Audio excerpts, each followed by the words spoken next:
One Please. of the steps that the USCCB took that's not specifically outlined in Vos Estis is the establishment of a third-party reporting system, a hotline, basically.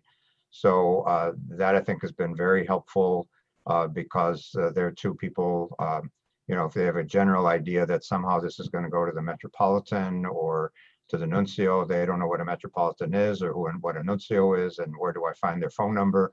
But when we have a link where I know our diocese does this, most dioceses have something similar, where we have on our diocesan website a page for safe environment and then a link that says how to make a report.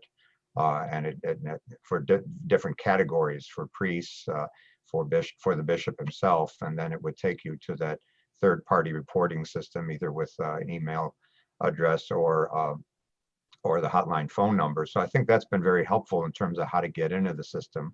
So I agree that making that transparent is important. I think what is not so clear to me is what's the follow-up on that. So once the initial report is made, I think the third-party reporting system kind of sees their task as done. They get the information and they pass it on to the appropriate parties, but they rightfully don't see themselves as they're the continuing contact with the person making the call. Rightfully so. I don't think they're contracted to do that.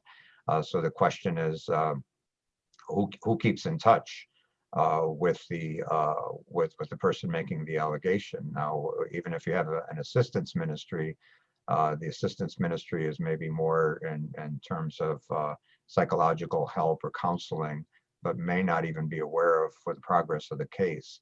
So who is it that is involved in the case? Is it somebody from the office of the Metropolitan Archbishop? Is it someone from the nuncio's office? Or who eventually keeps in touch with both the alleged bishop and the person bringing the allegation to let them know how their case is proceeding and what the eventual outcome of the investigation has been?